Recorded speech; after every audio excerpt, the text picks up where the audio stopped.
Alright, welcome back to another episode 10, breaking down UFC Fight Night, Derek Lewis versus Oleinik. We'll quickly recap last week. Started well but only ended up hitting 2 of 4 picks. Hit the solo underdog selection, we got a bronze badge, ended up with 3,437 XP gain. The multi per annum took a hit, 2 fights being cancelled, ended up only losing by the one leg though.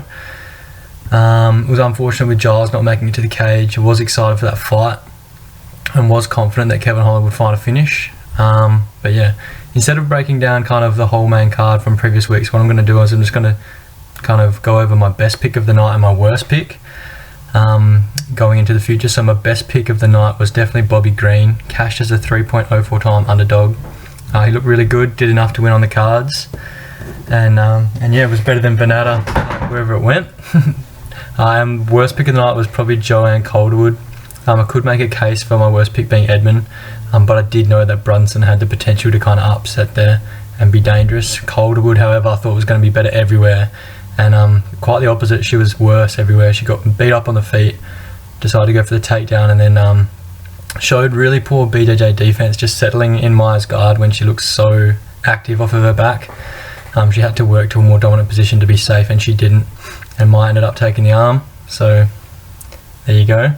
To this card, I'm seeing a lot of finishes and leaning a lot of underdogs, so we'll start at the bottom. Beneil Dariush versus Scott Holtzman. Dariush is the favourite, 1.21 times versus Holtzman 5.74 times. Dariush 18-4-1, Holtzman 14-3. Dariush is the younger guy here, but definitely more experienced in terms of UFC and fights and kind of competition. This is his 18th UFC fight. He was handed a couple of tough knockout losses a few years ago, but both of them were against Barboza and then Hernandez, who was on the come up at that point in time, but has really looked good since. 4 wins, 3 via finish. Yes, those opponents were kind of out of the top 20 range, but 3 fights ago he did sub Drew Dober in the second round, which is a win I rank quite highly, as Drew is kind of getting to that next level himself as well. For the most part, Dariush's skill set, super dangerous BJJ guy, 8 wins via sub, but what's evolved across his career, especially in the UFC, are his hands. He's much better with the striking now, and you just have to look at his last fight. It was a pretty wild exchange in which he knocked out Drakkar Klose. But he still put together a big combination of strikes, about 20 or so strikes marching forwards, which is something you just wouldn't have seen from him earlier in his career. And it shows kind of him adding to his skill set, adding to that dangerous ground game that he's already got, which I really like to see. To Holtzman, a very busy guy on the feet. He loves to wrestle, averages 2.23 takedowns per 15 minutes. And in terms of his UFC record, it's actually pretty decent. His only losses coming to Josh Emmett and Drew Dober. He has also got a loss on his record to Nick Lentz, which isn't as great as the losses to Emmett and Dober, but still not so bad. The thing is, he hadn't won against anyone notable into his last fight when he decisioned Jim Miller in a fight of the night.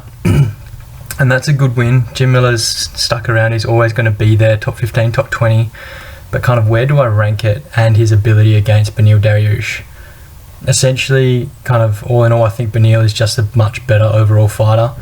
Holtzman does offer some versatility with his ability to wrestle, but that part of his game might be somewhat nullified in this matchup with how dangerous Beneil's BJJ is. In terms of in the striking department, Holtzman will probably have a slight power advantage, but Dariush is better defensively and has a lot slicker footwork, and I think we'll be able to avoid kind of any of those big strikes that Scott likes to sit down on. And he'll get off some of his own shots, and then I think eventually he's going to get this fight to the mat. Holtzman only has 65% takedown defense, and once it gets to the mat, I'm pretty confident Beneil is going to find Scott's neck. Holtzman hasn't been finished in his career, but as I was saying, he hasn't really versed a real high kind of tier competition aside from Emmett in his kind of career thus far. So this would be kind of the highest level of competition or on par with that he's encountered. So, him getting subbed by Dariush isn't crazy talk by any means. So all in all, I'd be taking Beneil by submission at 3.93 times. And I'm going to be playing the first round. 50% of Dariush's wins by sub have been in the opening round. And, I think he has the fight IQ to get this fight where he'll be most advantaged early and then get Scott Holtzman out of there. To the next fight along in the main card, we've got Yana Kunitskaya versus Julija Stoliarenko. Kunitskaya is the favourite here at 1.3 times. and Julija's coming back at 4.31 times. Yana's 12-5 and with 1 no contest on her record, and Stoliarenko's 9-4-1. It's a pretty tough fight to call, this one. It's pretty much based on where you rank Yana Kunitskaya. So we'll talk about her UFC record to start. She was unfairly brought in on debut to fight Cyborg for the strap, which just kind of shows how shallow the division is. And, understandably gets knocked out in round 1 in that fight.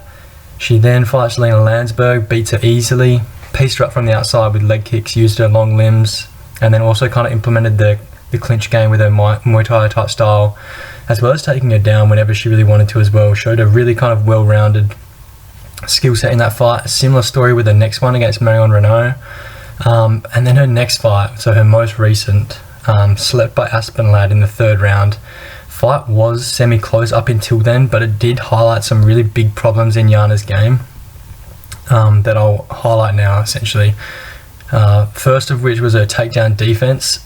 She got taken down in that fight and looked bad defending any sort of kind of shots in on the hips that Aspen went in for, and then how kind of awful she gets defensively whilst backing up. I feel like she relies on her long limbs too much, and as soon as her back kind of hits the cage, she throws up these front kicks to try and manage distance. They're not an offensive weapon at all, it's more out of defense. But essentially it's just a terrible form of defending yourself. You're so unbalanced, and it either leaves you open to a big overhand right from the orthodox stance, or kind of wrap around that leg that's up and get an easy single leg takedown. Kind of understandably, I know Yana did that a lot in the Aspen Lad fight because Lad has some crazy power on the feet and the striking had her hurt. So she was kind of shelling up in a way, and Julija kind of won't offer that same threat on the feet. So that you could kind of read into that a little bit, but I just didn't like kind of how Yana went about it when she was getting the pressure put on her, which is how Julija will take this fight. Kind of how their skill sets do match up though. Yana is going to have kind of the advantage on the feet. She's got the much better striking out of Julija. Julija does like to come forward, but then of course Julija likes to get it to the ground. She's super tough. In the Ultimate Fighter house, kind of she showed that a bit. She took a few losses in those exhibition matches, but she showed that she could push the pace, push forward, and willing to take a few shots to get kind of in on her opponent, which is going to bode well in this fight in terms of getting past Yana's range and getting in close, wrapping her up and taking it to the mat, because that's where she'll dominate this fight. Julija didn't get a contract off the back of that Ultimate Fighter season, but has since on the regional scene secured 5 straight wins, 4 of which were first round subs, to add to her 3 previous submission wins, and then she's also secured 3 submission wins in exhibition bouts that aren't counted on her pro record. And if you look at Yana's record, 2 of her 4 losses have been via submission, 1 of which by armbar, and Julia's kind of go-to sub is the armbar. All 10 of her submission wins have been armbars.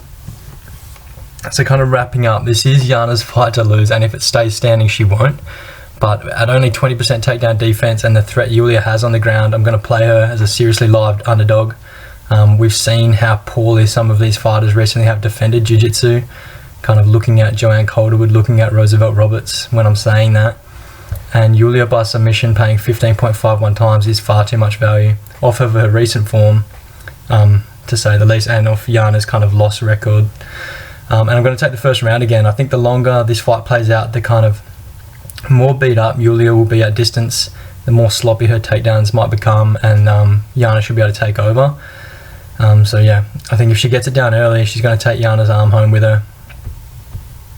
To the next fight in the card, Maki Pitolo versus Darren Stewart. Pitolo's the underdog here, 3.86 times, and Darren Stewart's 1.35 times as the favourite. Pitolo's 13-5 and Stewart is 11-5 with 1 no contest. Again, I think this is a perfect matchup for Maki Pitolo to cash as an underdog. Stewart is a powerful puncher, sure, but he does rely so much on the big shot that he manages to lose a lot of fights due to just lack of volume. He doesn't get busy at all when he needs to, and yeah, he relies on his hands. He doesn't kick at all, and he also doesn't offer the takedown threat anymore. He did earlier in his UFC career, but then he got subbed twice and he really hasn't gone back to it at all since. So essentially he's likely going to stand in front of Maki and look to land the biggest shots, which is just perfect stylistic matchup for Pitolo. Because we saw in his UFC debut lots of holes in the wrestling defense. He fought in Australia against Callan Potter, a really average fighter, kind of well-rounded. He's got multiple wins by decision, knockout and submission. But Potter managed to take him down 3 times and grind out a decision. Pitolo looked terribly deconditioned or poorly conditioned in that fight. But then he comes out in his next fight, his most recent fight, he pours it on Charles Bird, getting super aggressive with striking, mixed in 3 takedowns of his own, stayed fit, didn't look puffed at all, and ended up finishing the fight in the second round with strikes. So to this fight, regarding kind of how Pitolo's already gone in his UFC career, I don't think he'll have to worry about the takedown threat from Darren. And although Darren can be a dangerous striker at times, he's too one-dimensional and low volume on the feet to compete with Maki Pitolo when he's so aggressive and kind of in shape as what we've seen now. He's already evolved across one fight to improve his conditioning so much. That was about 6 months ago, and I'm looking forward to seeing how he's looking now in this one. Either way, it's going to be exciting because Pitolo will come forward and he'll force big exchanges out of Stewart. But I just feel Pitolo has a more versatile arsenal. He's busier with his strikes, and I think he's inevitably going to land the more damaging strikes. And I also think that if it does hit the mat, which he's shown from 3 takedowns in his last fight that he's willing to do and initiate, that he will have a BJJ advantage as well. He's got 3 subs on his career pro record. The thing is, Maki has also been finished in his career a fair bit as well. 2 losses by knockout and 2 losses by sub. So things could get a little dicey, but I am going to play him here. I think he's far too much value as an underdog against Stewart, who I just don't rank highly. You know, he looked awful last time out in a 3-round main event against Bartosz Fabinski, where he got dominated in all facets of the fight and lost a decision. And to be honest, I think Pitolo finishes him. Everything tells me to go the knockout, but Stewart hasn't been finished by strikes, and for the most part his chin does hold up, but he has been subbed twice, and it would seem on paper that Maki has the bigger advantage on the ground, including, like I said, the initiative to get it there. So I'm going to go a bit of a risky play and take Pitolo by a 2nd round submission. I think 2nd round, not too many reasons behind it, just that he might hit Darren with some big shots. He stays standing and he realises the easiest way to get him out of there will be on the ground. And that outcome is actually paying 49.55 times. So if we cash that, we'll definitely get ourselves a badge or a belt. To the co-main now, Omari Akhmedov versus Chris Weidman. These guys split them down the middle. They're paying 2 times apiece. Akhmedov is 24-1 and Weidman's 14-5. I'll start with Weidman. It's so hard to pick him, so hard to have him with any confidence right now. His last 6 fights have included all 5 of his career losses, all knockouts, with a submission win over Gastelum sprinkled in the middle of those losses, which, you know, that streak started way back in 2015 when he lost the belt to Rockhold, and then most recently knocked out by Reyes at light heavyweight. This fight is back at 185, which definitely favours Weidman. The move to 205 was never going to be in his favour. He was going to be so undersized at that weight, where he's, you know, quite a filled out middleweight. And let's face it, he's got a bit of a suspect chin. And also kind of back in the middleweight division, to be honest, Akhmedov is one of the best stylistic matchups he could get. Predominantly a wrestler is Akhmedov, 2.4 takedowns per 15 minutes. Not particularly busy or efficient striker either, 2.99 lands per minute at 34%. And by no means he has crazy KO power. He does have 7 knockouts from 20 wins on his pro record, but only 2 of those are in the UFC, most recent of which was way back in 2015 and against significantly lesser competition than Chris Weidman in the top of the middleweight division. You know, we're talking knockout losses over Brian Ebasoli and Thiago Perpetuo. So all of those factors, they play into Weidman's favour.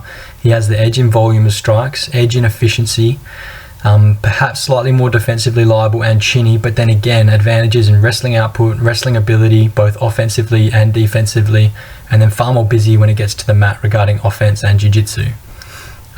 Where I'm just so torn is kind of how Weidman has been losing. I know that I can't put too much stock into his title run prior to this losing streak. Those wins were 5-6 years ago or more now, but kind of I'm battling with, has he shown me enough in these losses recently to still beat someone lower down the rankings than those he has been losing to? And yeah, in summary, with minimal confidence, I'm going to say yes. As I highlighted, I feel like this is the best matchup he's going to get. And at 36 years old, there's going to be no better time than now to try and string a few wins together and get his name back in there with the elite at 185, which I don't see happening, mind you. But still, if he's going to give it another crack, to the time is now. And so yeah, I'm taking Chris to the method. Akhmedov has never lost by a decision. His 4 losses, 2 by KO, 2 by submission.